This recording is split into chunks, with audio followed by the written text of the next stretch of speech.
Hey guys, I want to put together this quick video to talk about a situation that came up with a client that hired us to do a hazard assessment.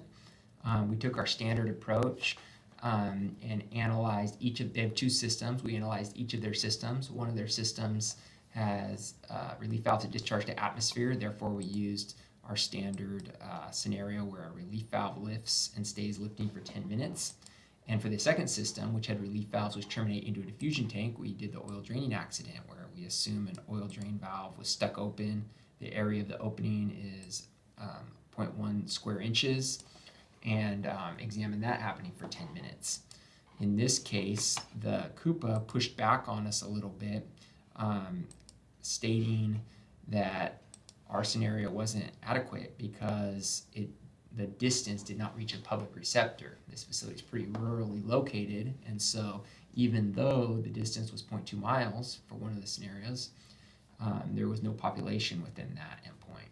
And their basis for that is what I have highlighted on the screen here, which is that an alternative release scenario should reach a public receptor unless no such scenario exists. If you look here, too, I've opened up the definition of a public receptor is shown on the screen as any off-site residence, institution, industrial, commercial, and office buildings, parks, or recreational areas inhabited or occupied by the public at any time without restriction by the stationary source.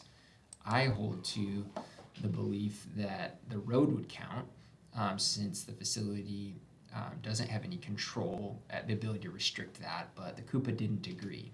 So I worked with Jake and asked him to find out for me, well, how far does the distance need to go to reach a public receptor? And he determined it needed to be 0.27 miles.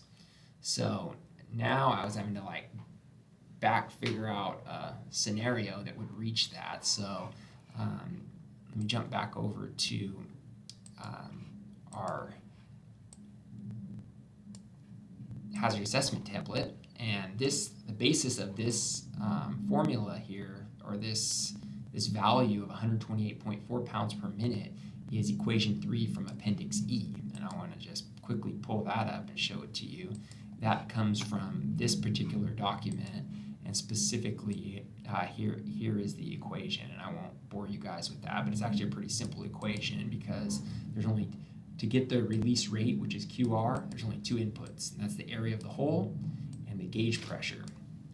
Okay, so what I went ahead and did is pulled out a pencil paper calculator and ran the calcs for various different scenarios. So for whole areas ranging from let me get out a little marker here. From whole areas ranging from 0.1 to 0.2 to 0.3, and I looked at and then I punched these into RMP comp, which I'll show you in a second. And you can already see the results, how it for urban versus rural, how it affects the distance to endpoint. So I knew that if I were to simply increase my whole area from 0.1 to 0.2, I could get the distance that the Coupa wanted. Now I think this whole exercise is a little foolish because now I'm kind of back doing the scenario, but nevertheless, this is what we had to do to satisfy them. So quickly, let me show you how this looks in RMP comp.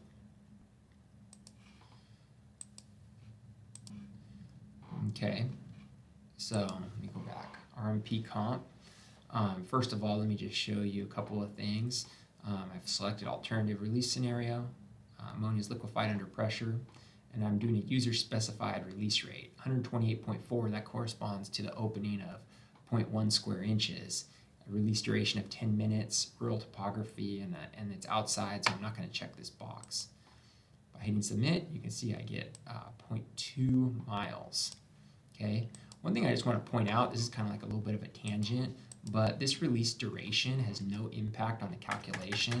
I'm going to make this release for 1,000,000+ minutes and hit submit, and you can see I'm still at 0.2 miles.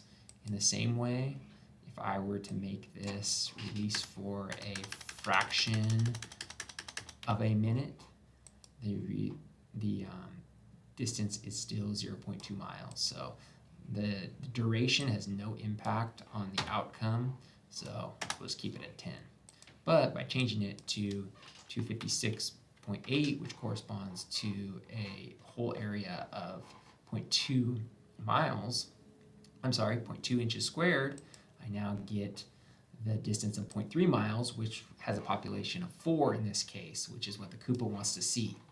So, but that got me to thinking, what if the valve itself, when fully open, isn't even that big? So I quickly had to go back and do a bit more calculations, and I want to remind everyone that the equation here to determine the diameter or the area of a circle is given by the equation pi times the diameter squared over 4, and then kind of just rearranging those terms here. I can calculate the diameter using the equation that you see to the left. And the results of that are shown now in this far right column. So in the instance of the 0.2 inches squared whole area, the diameter to do that is 0.5 inches. So I have now the standard like oil drain valve that we see on refrigeration systems is the Apollo valve, as shown here. Let me move my camera. And what you can see is these are typically either a 1/2 inch or 3/4 inch. So, and if you look here is the dimension A. So we're kind of interested in these two here. Okay, so as you can see, a 1/2 inch Apollo ball valve, when opened fully, has a diameter of exactly 0.5, which corresponds